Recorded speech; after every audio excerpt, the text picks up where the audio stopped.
भी ऐसे कार्यक्रमों को नहीं छोड़ेगी। अभी यहाँ पर कोई भागवत चल रही होती, रामायण भगवान की, तमाम भीड़ हो जाती है, क्योंकि ये बुद्ध की बात चल रही है। और जहां तक मैंने अपना पढ़ा है, मेरी जो एजुकेशन है काफी ठीक ठाक है, मतलब बहुत अच्छी तो नहीं कहूंगा, ठीक ठाक है। मैं एमएससी हूँ मैथमेटिक्स से, एमए किया है मैंने हिस्ट्री से, और इंटर कॉलेज में मैं टीचर हूँ। गांव जाके बच्चों को फ्री शिक्षा भी देता हूँ। और इस तरह से जब ये आयोजन होते हैं तो इनमें भी अपनी बात रखने आ जाता हूँ, क्योंकि मैंने बुद्ध को पढ़ लिया है, मैंने बाबा साहब को पढ़ लिया है, और मैं समझ गया हूँ कि हमारे समाज का जो उत्थान है वो सिर्फ और सिर्फ शिक्षा से है, इसके अलावा कोई उत्थान हमारे समाज का नहीं है। मैं ये देख रहा हूँ कि यहाँ काफी बेटियां हैं, शायद पढ़ भी रही होंगी। मैं जानना चाहूंगा, बेटी तुम लोग पढ़ती हो? अच्छा, इसमें देखो शर्माने वाली बात नहीं है। बाबा साहब ने कहा शिक्षा वो शेरनी का दूध है, जो पिएगा वो दहाड़ेगा। तो अगर तुम पढ़ी लिखी हो तो बिल्कुल नहीं शर्माओगी, और तुम अगर अनपढ़ हो तो शर्माओगी, इधर मुंह देखोगी उधर मुंह देखोगी। क्लियर सी बात है। अभी आज क्या है, 30 दिसंबर, 3 जनवरी, आने वाली 3 जनवरी को एक बहुत बड़ी राष्ट्र माता की जयंती है। 3 जनवरी किसी को पता है? आप में से कोई बता सकता है तो वो किसकी जयंती है? किसी को पता है? नहीं पता किसी को? क्या कुछ बोला इंसान? किसी ने बोला शायद? मैंने बोला था। हाँ, क्या बोला आपने? सावित्रीबाई फुले। पीछे से, अच्छा पीछे से आवाज आ रही है। वो तो शेरनी है ही है, वो तो शेरनी है, उससे तो पूछ ही नहीं रहे हम लोग।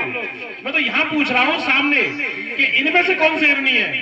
सावित्रीबाई फुले की जयंती है 3 जनवरी को। अब कौन थी सावित्रीबाई फुले? बात ये आती है कि मैं क्यों उनका नाम ले रहा हूं यहाँ पर। सावित्रीबाई फुले वो महिला है जिसने पहली बार महिलाओं को इस देश में पढ़ाने का बीड़ा उठाया, पहली बार। इससे पहले महिलाएं पढ़ नहीं सकती थी। उस महिला ने पहली बार ये सोचा कि इन हमें महिलाओं को पढ़ाना है, और पहली बार उन्होंने स्कूल खोला महिलाओं के लिए सन 1848 में। मैं कब की बात कर रहा हूं? 1848 में। बाबा साहब का जन्म कब हुआ, कोई बताएगा? बताओ। वेरी गुड, ताली बजाओ उस बच्ची के लिए। 1891 में बाबा साहब का जन्म हुआ, और उनका जन्म हुआ उनका जो स्कूल खोला गया 1848 में। बाबा साहब के जन्म से 30-40 साल पहले स्कूल महिलाओं के लिए किसने खोला? माता सावित्रीबाई फुले ने। तो अब बताओ शिक्षा की देवी कौन? शिक्षा की देवी कौन? माता, जोर से बोलो, सावित्रीबाई फुले। क्या आप लोग मानती हो कि वो शिक्षा की देवी है? क्या इससे पहले आप लोगों को पता था कि वो शिक्षा की देवी है? बताया तो नहीं, नाम तो नहीं बताया, पता था तो वही तो मैं कह रहा हूं, बोला करो, बताया करो। अब देखो उस समय ऐसा नहीं है कि उनके सामने परिस्थितियां नहीं थी, उनको भी महिलाओं को पढ़ाने नहीं दिया गया। तमाम रुकावटें, उन्हें घर से निकाल दिया, जमीन नहीं थी।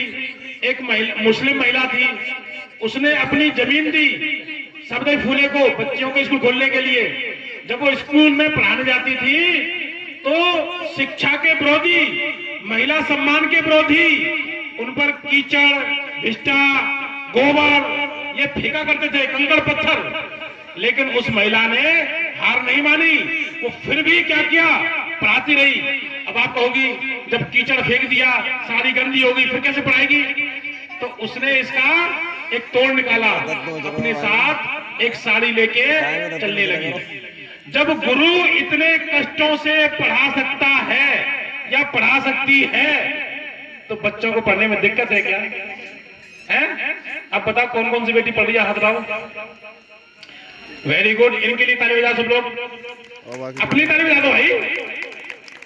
पढ़ाई कभी छोड़ना मत, और जितना पढ़ सको उतना पढ़ना। मैं ये गारंटी से कह के जाता हूं इस खामनी गांव में कि तुम पढ़ते पढ़ते सफल हो जाओगे। मेरे लिख के ले लो तुम। स्टाम्प पे लिख के ले लो मुझसे, पढ़ते पढ़ते सफल हो जाओगी, तो मैं नौकरी का इंतजार करने की जरूरत नहीं पड़ेगी। मैं पढ़ते पढ़ते सफल हो गया। मैंने 2004 में बीएससी किया, 2005 में मैंने बीएड किया, 2007 में मैंने एमएससी किया और 2009 में मैंने एमए हिस्ट्री में एडमिशन लिया। 2009 में ही वैकेंसी निकली बेसिक की, मैंने अप्लाई कर दिया, सिलेक्शन हो गया उसी में। 2009 में ही वैकेंसी निकली टीजीटी की, मैं एमए कर रहा था उसमें हिस्ट्री से, और टीजीटी का एग्जाम दिया और सिलेक्शन हो गया।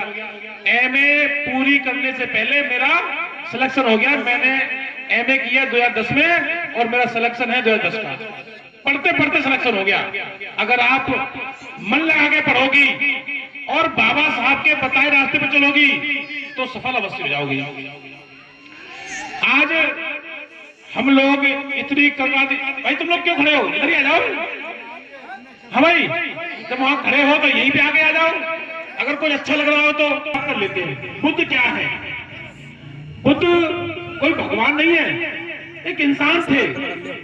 अब वो इंसान भगवान कैसे बने? कहानी आपको ये बहुत अच्छा ही सुना रही है कि एक दुनिया का भगवान, मैं भारत की बात नहीं कर रहा हूं, मैं मथुरा की बात नहीं कर रहा हूं, उत्तर प्रदेश की बात नहीं कर रहा हूं, मैं क्या कह रहा हूं, दुनिया का भगवान एक व्यक्ति कैसे बना, ऐसे क्या काम किए। आपको शायद पता नहीं होगी, बुद्ध मथुरा में भी 2 बार आए। कितने बार आए? 2 बार। और पता कहां पर आए? आप तो बहुत ही महान लोग हो जो उनके नजदीक रह रहे हो। किसी गोवर्धन पर्वत से कहते हैं, गोवर्धन पर्वत, उस समय उरुबुंड पर्वत हुआ करता था। बुद्ध यहाँ पर आए और इसकी पहचान बुद्ध से है। ये तो पलटी मार दी इतिहास की। क्या कर दी? इतिहास की पलटी मार के गलत इतिहास बताया गया आप लोगों को। नहीं, ये इतिहास तो बुद्ध का है। जो मुड़िया पूनो बनाते, मुड़िया पूनो क्या होता है? हमसे पूछो मुड़िया पूनो क्या होता है? जब बुद्ध यहाँ पर आए तो यहाँ के लोगों को सर मुड़वा के दीक्षा दी, सर मुड़वा के, और जिन्होंने सर मुड़वा लिया वो मुड़िया कहलाए। क्या कहलाए? मुड़िया। और तभी से क्या शुरू हुआ? मुड़िया पूनो। तथागत बुद्ध ने जिस दिन उन लोगों को दीक्षा दी सर मुड़वा के मुड़ियाओं को, उसी दिन से मुड़िया पूनो कार्यक्रम शुरू हुआ। और जो जो चलाते हैं ना कार्यक्रम मुड़िया पूनो वाला, इनसे पूछ लेना इनका इतिहास क्या है, ये बता नहीं पाएंगे कि मुड़िया पूनो का इतिहास क्या है। और क्योंकि वहां मुंडन कराया गया। क्या कराया गया? मुंडन। किसका? उर का, सर का मुंडन कराया गया, इसीलिए उसका नाम पड़ा उरमुंड। क्या पड़ा? उरमुंड पर्वत पड़ा इसका नाम। गोवर्धन नहीं था इसका नाम, ये उरमुंड पर्वत था। तो ये गोवर्धन का हुआ जब बुद्ध के इतिहास को इस मथुरा से मिटाया गया। इस मथुरा में जहां जहां से खुदाई हुई, 100 खुदी बुद्ध निकले, कंकाली टीला वो खुदा बुद्ध निकले, ध्रुव टीला खुदा बुद्ध निकले, आन्योर खुदी बुद्ध निकले, भीमनगर खुदा बुद्ध निकले, सदर खुदी बुद्ध निकले, चौबा टीला खुदा बुद्ध निकले, गौसना खुदा बुद्ध निकले। अभी एक टीला और बचा है गौसना का, अगर उसे भी खुद दो ना तो क्या निकलेंगे? बुद्ध निकलेंगे वहां से भी। आखिर क्यों बुद्ध निकल रहे हैं? आप बताओ, बुद्ध यहां से क्यों निकल रहे हैं? क्योंकि बुद्ध यहां थे, बुद्ध यहां आए थे। बुद्ध के बाद जितने राजा हुए उन्होंने बुद्ध को अपनाया, यानी कि ये मथुरा बौद्ध नगरी थी, यहाँ के लोग बौद्धिस्ट थे। तो जब हम बौद्धिस्ट थे तो फिर हमको ये नीच अछूत कैसे बना दिया गया? कभी सोचा? हम तो शासक थे, राजा थे। बाबा साहब ने कहा कि लिख दो अपनी दीवारों पर, हम इस देश की शासक कौमें हैं। कौन सी कौमें है? शासक, राजा हैं हम इस देश के। आपने लिखा क्या? आपकी किसी की दीवार पर लिखा है कि हम राजा हैं इस देश के? नहीं लिखा ना। क्यों नहीं लिखा? इतिहास पता ही नहीं है, बाबा साहब को पढ़ाई नहीं है। बाबा साहब ने पूरे बुद्ध धर्म को, किसको? पूरे बुद्ध धर्म को 22 प्रतिज्ञाओं में दे दिया आपको निचोड़ के। किसमें दे दिया? 22 प्रतिज्ञाओं में। बुद्ध धर्म क्या है? बुद्ध धर्म समानता की बात करता है, बुद्ध धर्म एकता की बात करता है, बुद्ध धर्म न्याय की बात करता है, बुद्ध धर्म प्रेम की बात करता है, बुद्ध धर्म वैज्ञानिकता की बात करता है। और यही बाबा साहब ने 22 प्रतिज्ञाओं में आपको दे दिया है। अच्छा, कोई ये बताए 22 प्रतिज्ञा बाबा साहब की या बुद्ध की? कोई बताओ 22 किसने दी, बाबा साहब ने या बुद्ध ने? किसी को पता है कि 22 प्रतिज्ञाएं बाबा साहब ने दी या बुद्ध ने? बाबा साहब ने। ये सही बोल रही है कि 22 प्रतिज्ञाएं बाबा साहब ने दी, लेकिन बुद्ध ने पहले दी। बाबा साहब ने बुद्ध को पढ़ के तब ये 22 प्रतिज्ञा बनाई। बुद्ध ने आपको हिडन बताया, बाबा साहब ने उसे खोल के रख दिया। बुद्ध ने कहा नत्थी में शरणं अयं संघो में शरण, बुद्धों में शरणं वरं। क्या कहा? नत्थी में शरणं अयं बुद्धों में शरणं वरं। मेरी और कोई आस्था नहीं है, सिर्फ मेरी एकमात्र बुद्ध में शरण है। क्या है?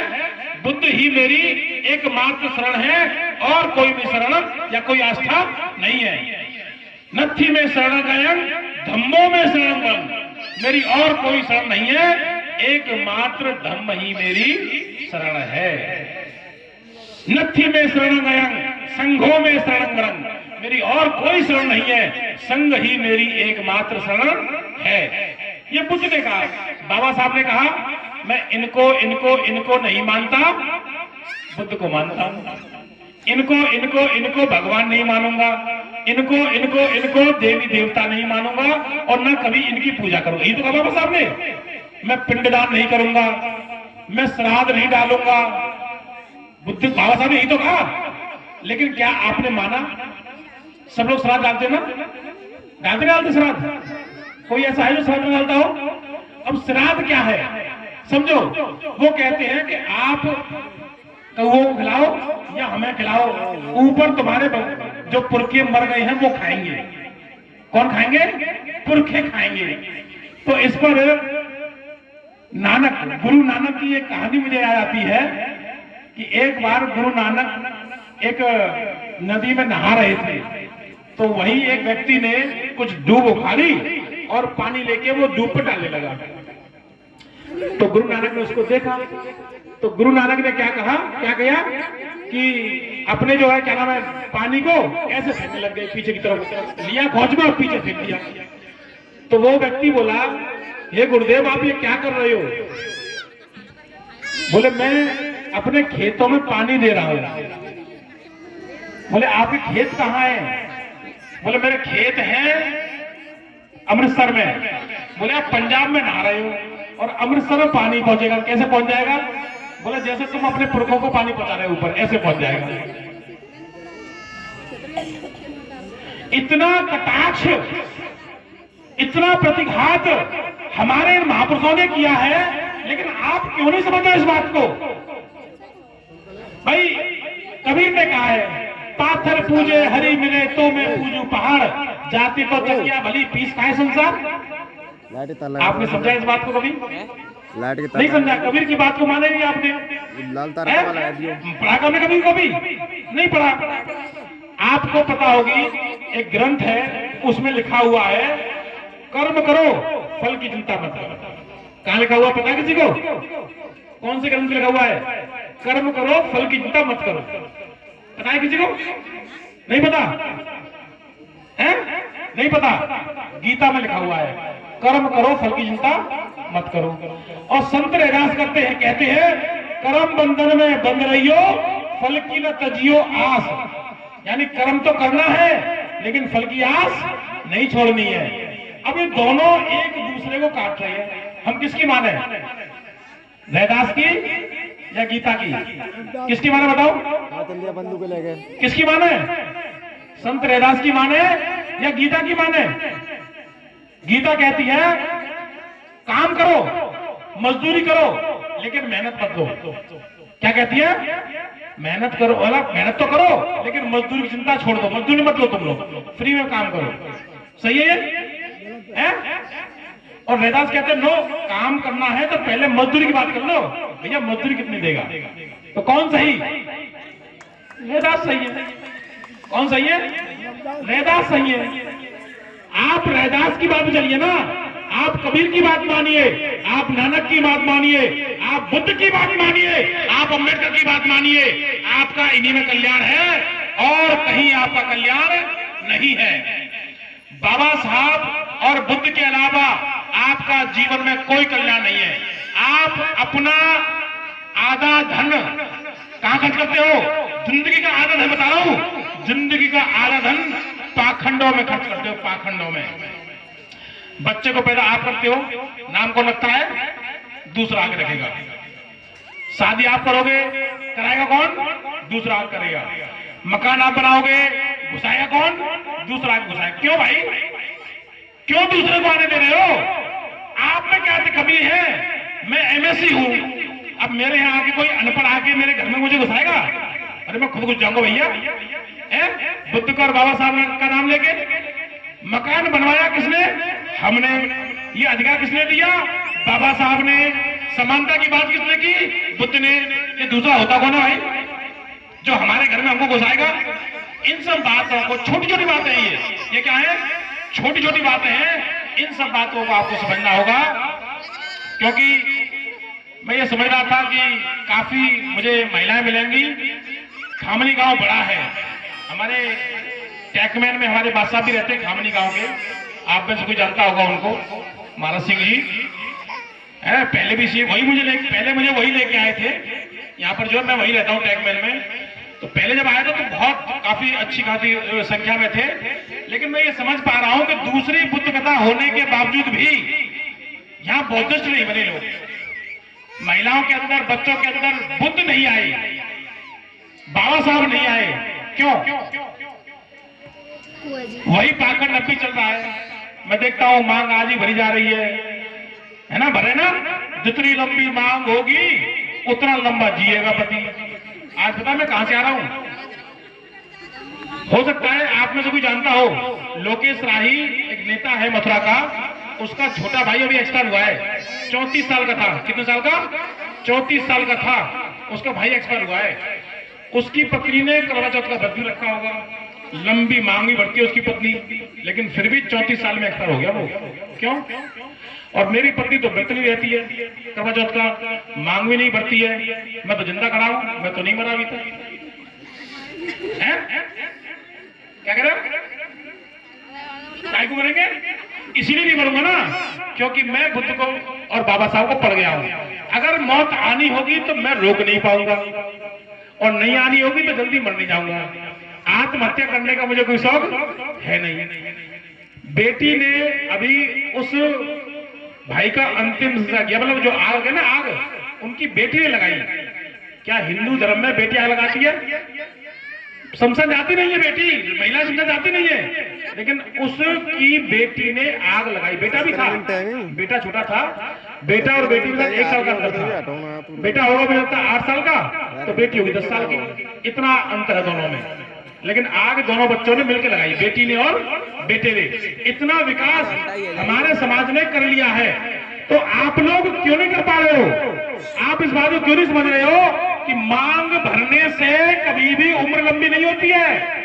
घर में शांति और प्रेम का वातावरण लाने से घर में उनकी उम्र लंबी होगी। व्रत रखने से उम्र लंबी नहीं होती है। अच्छा एक बार बताओ, चलो मान लिया कि व्रत रखने से उम्र लंबी होती है। अब आप तो व्रत रहती हो, अब मान लो एक शादीशुदा जोड़ा 40 साल चलता है। कितने साल? 30 साल मान लो, चलो 30 साल। तो 30 साल में 20-30 साल तो बढ़ जाएगी, उम्र नहीं बढ़ेगी। हमने मान लिया 20 साल उम्र बढ़ गई है। अब वो पति 20 साल ज्यादा जिएगा और पत्नी 20 साल पहले मर जाएगी। क्या करेगा बेचारा अकेला? ना चाय को पूछा कोई, ना रोटी की पूछा कोई। तो 20 साल बड़ी चीज के क्या करेगा? अरे 1-2 साल में निकल लो भैया, साथ साथ तो अच्छा है ना। क्या बताइए, लग रहा हो क्या? तो क्या फायदा तुझे रखने से, क्या व्रत रखने से? इन पाखंडों को अपने जीवन से निकाल दो।